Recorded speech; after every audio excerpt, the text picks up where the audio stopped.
இலங்கையில் உள்நாட்டு போர் முடிவுக்கு வந்து 15 ஆண்டுகளாகியும் பாதுகாப்பு படையினரால் தமிழர்கள் துன்புறுத்தப்படுவதாக தொடர்வதாக சர்வதேச அறிக்கையில் தெரிவிக்கப்பட்டுள்ளது. அதன் விவரங்களை ஆராய்கிறது இந்த செய்தி தொகுப்பு. இலங்கையில் இறுதிக்கட்ட போரில் உயிரிழந்த உறவுகளுக்கு தமிழ் மக்கள் உலகம் முழுவதும் மே 18 அன்று அஞ்சலி செலுத்தினர். இறுதிக்கட்ட போர் முடிந்து 15 ஆண்டுகள் ஆன பிறகும் தமிழர்கள் பாதுகாப்பு படையினரால் துன்புறுத்தப்படுவது ஓயவில்லை என்பது சர்வதேச அறிக்கை மூலம் வெளிச்சத்திற்கு வந்துள்ளது. சர்வதேச உண்மைக்கும் நீதிக்குமான செயல் திட்டத்தின் புதிய அறிக்கை ஒன்று வெளியாகியிருக்கிறது.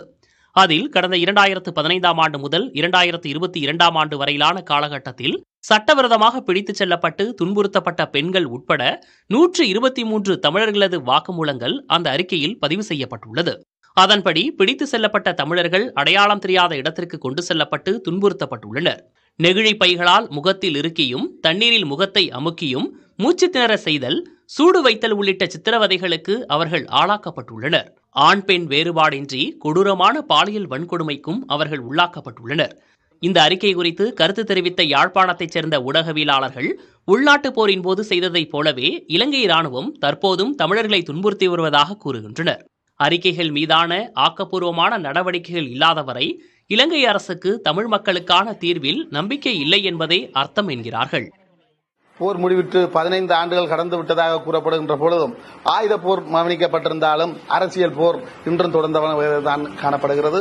குறிப்பாக காலங்கள் மாறினாலும் கோலங்கள் மாறவில்லை என்கின்ற நிலைமை இன்றும் தொடர்ந்த வண்ணமே இருக்கின்றன. எந்த விதமான ஒரு அறிக்கைக்கும் இதுவரைக்கும் எந்த விதமான ஒரு ஆக்கப்பூர்வமான நடவடிக்கைகள் எடுக்காத வரைக்கும் இந்த மண் மீதும் இந்த மக்களுக்கான தீர்வு விடயத்திலும் அவர்களுக்கு நம்பிக்கை கிடையாது.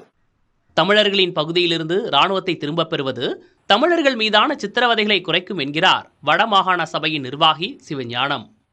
மக்களுடைய காணிகள் விடுவிக்கப்பட வேண்டும், நிபந்தனையின்றி விடுவிக்கப்பட வேண்டும். இராணுவம் பிரசன்னம் ஆக குறைந்த தேவையை தவிர மற்றும்படி பிரசன்னம் இங்கே தேவையில்லை.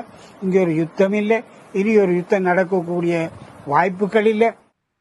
இலங்கை பாதுகாப்புத்துறை சீரமைக்கப்படுவதும் போரின் போதும் அதன் பின்னரும் தமிழர்கள் மீது நிகழ்த்தப்பட்ட கொடூரங்களுக்கு நீதி கிடைக்கச் செய்வதுமே இலங்கையில் தமிழர்கள் பாதுகாப்பாக வாழ வழி செய்யும் என்கிறார்கள் மனித உரிமை ஆர்வலர்கள். அதற்கு இந்தியாவும் சர்வதேச சமூகமும் இலங்கை அரசுக்கு அழுத்தம் கொடுக்க வேண்டும் என்பதே இலங்கை தமிழர்களின் எதிர்பார்ப்பாக உள்ளது. புதிய தலைமுறைக்காக செய்தியாளர் காந்தகுமார்.